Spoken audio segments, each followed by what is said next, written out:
charges filed against Charlie Kirk's assassin as new updates and evidence are released in the investigation. And FBI Director Kash Patel goes toe-to-toe with Senate Democrats in the latest hearing. I'm Tony Kinnett, host of the Daily Signal's Tony Kinnett Cast, syndicated nationally at 7 p.m. Eastern. It is Wednesday, September 17th, 2025. This is the Daily Signal's top news in 10. Yesterday afternoon, the Utah County Attorney held a press conference and updates on the Charlie Kirk assassination investigation and the announcement of filing charges against Tyler Robinson, the alleged assassin. The charges include felonies for aggravated murder and the illegal endangering discharge of a firearm. These first two felonies are also under extra considerations for hate crimes and the fact that these crimes were carried out in front of children who were present to witness these crimes. Also, felonies for the obstruction of justice for both moving and concealing the rifle, and a second-degree felony for disposing the clothing after the shooting. Two third-degree felonies, both for witness tampering, one for directing his gay trans roommate to delete texts, and for directing his roommate to stay silent if the police questioned him. And then finally, a Class A misdemeanor, the commission of a violent offense in the presence of a child. Here is the Utah County Attorney releasing some additional information regarding the text messages and communication between Tyler Robinson and his lover trans roommate. Police interviewed Robinson's roommate, a biological male who was involved in a romantic relationship with Robinson. The roommate told police that the roommate received messages from Robinson about the shooting, and he did provide those messages to police. On September 10th, 2025, the roommate received a text message from Robinson which said, "Drop what you're doing. Look under my keyboard." The roommate looked under the keyboard and found a note that stated, quote, "I had the opportunity to take out Charlie Kirk, and I'm going to take it." Police found a photograph of this note. The following text exchange, then took place. After reading the note, the roommate responded, "What? You're joking, right?" Robinson, "I am still okay, my love, but am stuck in Orem for a little while longer yet. Shouldn't be long until I can come home, but I gotta grab my rifle still. To be honest, I had hoped to keep this secret till I died of old age. I am sorry to involve you." Roommate, "You weren't the one who did it, right?" Robinson, I am. I'm sorry." Roommate, "I thought they caught the person." Robinson, "No, they grabbed some crazy old dude, then interrogated someone in similar clothing. I had planned to grab my rifle from my drop point shortly after, but most of that side of town got locked down. It's quiet, almost enough to get out, but there's one vehicle lingering." Roommate, "Why?" Robinson, "Why did I do it?" Roommate, "Yeah." Robinson, "I had enough of his hatred. Some hate can't be negotiated out. If I am able to grab my rifle unseen, I will have left no evidence."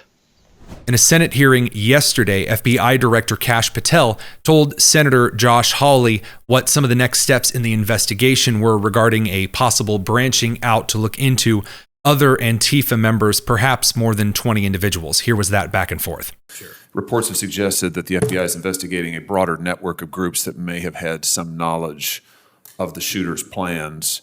Can you give us any details on that? So in terms of what we do for an interrogation perspective, we go and reach out to the family and community immediately. And we've conducted those investigations and interrogations with local law enforcement, and we're continuing to do that because those closest to the suspect are going to hopefully know the most about the suspect and his beliefs and his ideology. On top of that, unfortunately, it has been leaked that there was a Discord chat, and for those unfamiliar with it, it's a gaming chat room online that the suspect participated in. So what we're doing, we've already done, is serve legal process, not just on Discord, so that the information we gathered is sustained and held in a evidentiary posture that we could use in prosecution should it be decided to do so.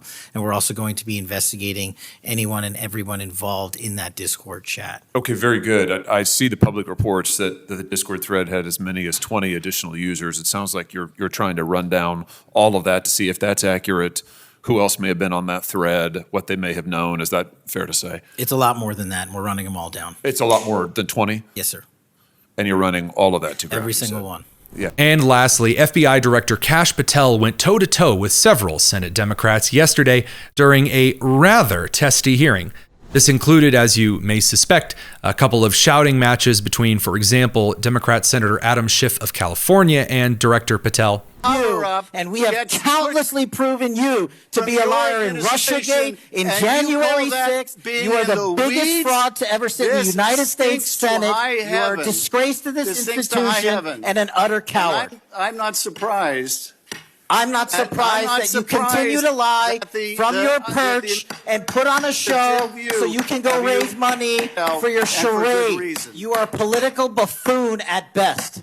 Well, you can take an internet troll. Take it to the bank that the FBI is protecting this country and the state and citizens of the California. We are bringing historic reform. A fact check of Senator Blumenthal, the senior senator from the state of Connecticut. I completely disagree with your entire premise that I have lied or am misleading the FBI. If I were, the results that I announced today by the men and women of the FBI and the historic records we are doing to keep this country safe would not be possible. The men and women of the FBI are responding to our leadership and this administration's priorities. The only way people get terminated at the FBI is if they fail to meet the muster of the job and their duties.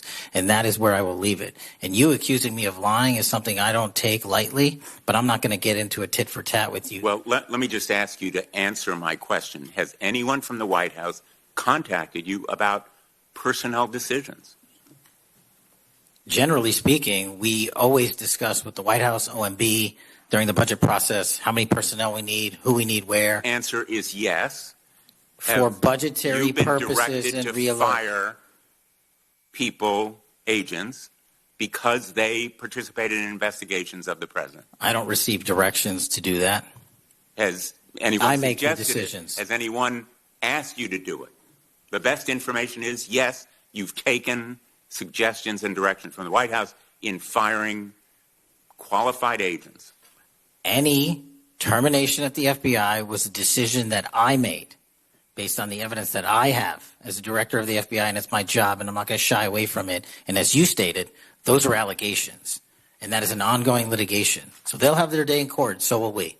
The allegations are not just in that lawsuit, Director Patel, and I think your testimony confirms that, in fact, you've taken direction from the White House in those retaliatory firings. It literally does not. Because you've acknowledged that, in fact, they have been in contact with you about personnel decisions. The White House has been, do not put words in my mouth, we're on the record. The White House, like any administration, contacts its agencies on the budgeting process and where it needs personnel and where the mission priorities are. That always happens. If they didn't do that, they would be abdicating their responsibility to law enforcement. I will always work with my partners in the chain of command at the Department of Justice and the White House to ensure that this FBI is delivering the results we are delivering, to include the lowest murder rate in modern U.S. history, to include the most fentanyl seizures in modern U.S. history, to include the most lives saved and the most children found in modern U.S. history. That is a working FBI. That is not a failing FBI. Let's move on to... And a rather interesting exchange between Democrat Senator Mazie Hirono of Hawaii questioning whether or not women, at least what we believe she constitutes as a biological woman, would be able to do regarding pull-up requirements for those going into Quantico, the FBI's training facility. Move on to my,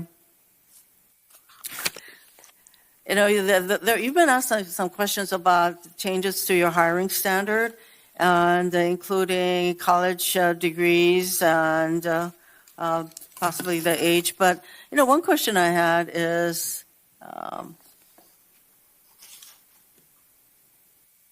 that you are now requiring applicants to be able to do a certain kind of pull-ups, which a lot of women cannot because of physiological differences. Are you requiring these kinds of pull-ups?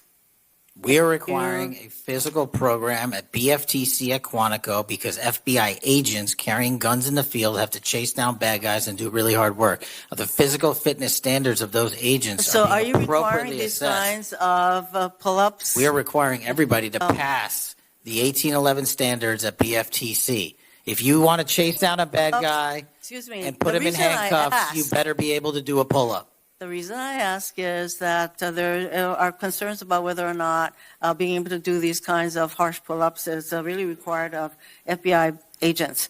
Doing Anyway, one pull-up Mr. is not Patel, harsh, I and there are am always greatly medical concerned. exemptions to that. Whether or not you can do a pull-up, you should head down to the description before you go and make sure you're subscribed to the Tony Kinnett Cast.